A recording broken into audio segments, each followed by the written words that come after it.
continue with the press conference for the 2013 Dream at the Green. 600 drivers lining up here, and in the hot seat right now, the Honeybrook Hustler, Shane Lewis, the defending Pennsylvania 600 Speed Week champion. Shane, welcome first of all, and thanks for coming down from Penn State on this Sunday. We're wrapping up the final year. Yeah, graduating in May and growing up, getting a job, being a big boy here soon. So, see how it goes. I wonder if your dad will learn to say, instead of "that's my baby boy," "that's my big boy." I doubt it. My sister's been graduated out of college for about 3 years and doesn't live at home anymore. She's still my dad's baby girl. Baby girl, there we go. Probably no hope for that. And that's okay. The affection is there. Shane, that momentum of winning the Speed Week Championship last year and a ton of races to boot, both winged and wingless, does that just do something for you, your confidence, coming into a big race like the Dream? Yeah, you know, it's kind of funny. I was having this conversation with my dad last night. I don't know if it's about. We used to show up and just like for a big race and be happy just to make the feature. And now we show up and it's like we don't finish in the top 5 and we're just kind of like what happened. One of those deals. You know, not that we're overly confident, but we just know we have good equipment. You know, we have a lot of experience, a lot of the tracks now, so we show up. We know even regardless of where we start, we have a good shot at least going to the front and having a shot to win. I know we came up here last year, got a top 5, and technically that because I do not want good equipment ever. So that was good for us, but you know, a lot of times we get a big race in Miami or something, we're just right kind of on the front. That's got to be a pretty satisfying feeling too, knowing when you pull into the pit area, you know, we're here, we're a top 5 car unless something strange happens. Yeah, I mean, it's nice knowing that I have a car when I go to race. Right. That's kind of the biggest thing, being confident and that kind of thing. But I did kind of miss the days where you make the feature and finish 24th and you go home and, you know, all happy, take the cake, you know, turn your mirrors the whole way on. But now if we finish 24th, everyone's kind of miserable and down about it. But I mean, it's just, it makes winning that much better. Absolutely, one of the legitimate contenders, no matter where he pulls in. Shane, you're a guy I don't know that well, got to know you better over the last year. You came up to the Dream, which we had last year. You're obviously back again. Now you're in Gloucester's car. I mean, you've been Speed Week champion 2 years in a row, is that correct? Or? No, twice. Okay, 2 out of the last 3. 09 and last year. Okay, apologize for being wrong. Last year, I seen your name a lot more, maybe because I knew you better, but you had a strong year, you'd agree. Why, when chemistry is good with you, Dad, are you parking the 55 to show up at a big track in the 70 and having 2 teammates? I mean, you see this at higher levels. Joey Saldana left Casey Kane Racing to be in a single car team. You are going to a multi-car team. What's the advantage when things are hot in the family car? You know, the biggest thing, I like Rich. I've been able to be friends with Rich for a little while now, and it's, you know, hanging out with him, and I like being able to drive for him and get him loose. You know, it feels good for him. And I mean, it's still a lot of, you know, my dad still comes and helps too. My grandpa still comes and helps. So it's still kind of a family aspect, but it's nice for me. You know, I'm an engineer background. I like toying around with a lot of different stuff. I like driving different things, seeing how everything, you know, feels, how everything drives, different setups, stuff like that. The car I'm actually driving is not built yet. And it's going to be a totally brand new redesigned Hyper. So it's going to be a whole, you know, kind of giant question mark to see how it goes. We're going to run it wingless like Fort Linda's, and the car's actually designed to run all year wingless. So we're going to throw wings on it and see if we can see how it goes. But right now, 2 weeks away, it's just a pile of tubing. Well, it's. I think the frame's one. Well, I hope the frame's one. You said it's not built yet. Yeah, I think there's a frame sitting there maybe. Okay. Well, yeah, everything else has to get bolted onto the stuff. Okay. But it's going to be entertaining. I'll use that word. So, you run for Gloucester, Walt runs for Gloucester.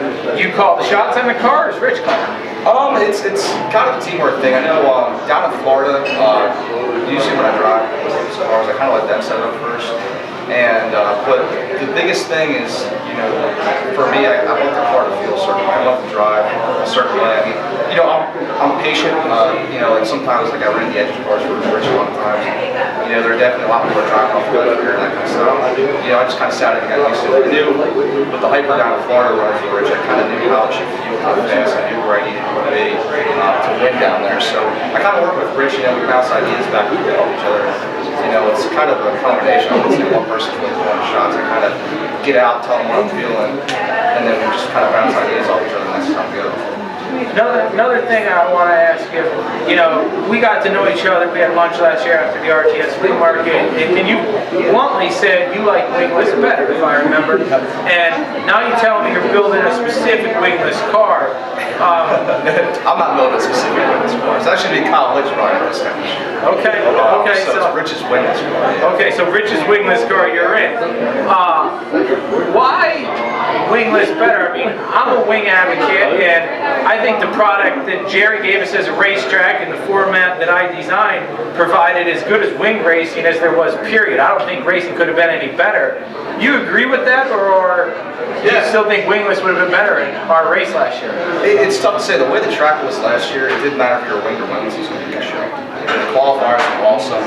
Obviously, the Sunday kind of running during the day, rain, all that stuff. The track wasn't as good as it was for the qualifiers, but it was still really racing. I mean, I think Smith went from 8th or 6th or something like that. I know a lot of guys were passing. I went backwards, they went backwards at the end. So it was still definitely racing, but just in my general overall opinion, I just think wings are crutches. You know, anyone you buy a hyper, you know, buy a small Adams MPS motor, put it in, and you know, I've seen it happen in Lanka. Lanka's a tough track to drive. A guy in that combination said, "Well, I'm pulling the wing on the car. He's probably gonna win." You take the wings off, it's a whole brand new ball game. You know, you got to drive the car. You have to have it set up better. You have to have it, you know, keep the tires underneath you. Keep the car underneath you. There's not very many guys that can do that right now. So it's, to me, I like it better with wingless as an advantage. I feel like I have an advantage with wingless. Talk about, you mentioned earlier that you usually don't run well at Greenwood, but with all the experience you had traveling all over the country, basically, racing on all kinds of different tracks, why? What makes Greenwood so tough? I think it's just the shape, and I don't run there often, so every time I come back it's different. You know, I mean, it's a lot of, depends on where the tires are in the infield. You know, sometimes you have kind of a diamond shape, sometimes you have more sweeping shape. Sometimes I try to run the yellow and knock the tires in where I want them a little more.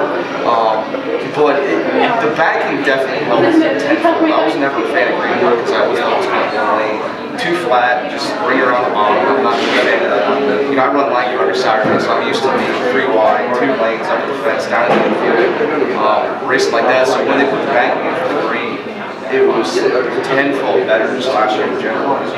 You can move around, you can make kind of the big sweeping slingshot passes, or, you know, run the top if the guy was really bottom, you know, in the bottom or something like that. So it made the racing a lot better.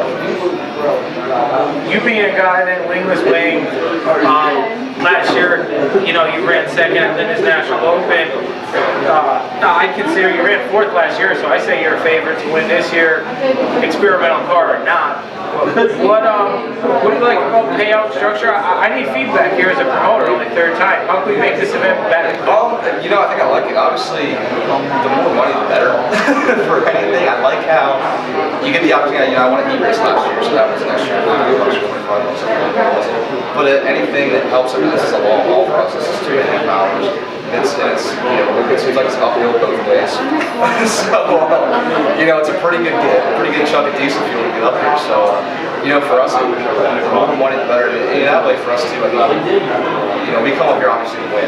You know, last year we were kind of in the boat where we came up. You know, if we finished in the top 5, we were going to be happy. You know, knowing that I think it was how much money it was last year. It was enough money to make either pay for the entire weekend tires, fuel, mine, or just make a little bit of money. That's kind of the way with micro sport racing in general. You're not going to make money doing it. You're just trying to break even. So that's kind of what we look for. But I like it. Obviously, if I win, I'm going to be disappointed. It's 1,500 this year, but if I finish, you know, second all back, I think I'll be a lot happier. There's a lot of that incentive money too, the qualifying money, and yeah, you can get some bonuses there, absolutely. Because this guy does an awesome job lining up sponsors.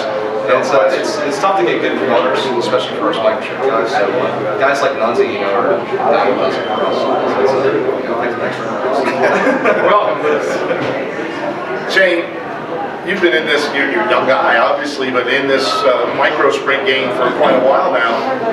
Is it hard to get yourself geared up for another season? Or, the juices start flowing about this time of year. I don't think I'm a very into person to begin with. I'm just kind of very laid back, just have fun, very relaxed atmosphere. So, I don't really get nervous. I don't really get excited. I just kind of go out and drive. But it's kind of I don't know. I don't like losing. I'm very competitive. So, anytime I'm in the car, I just want to go forward. As many people as I can, and pretty much try and win every time I'm in the race car. So, it's kind of.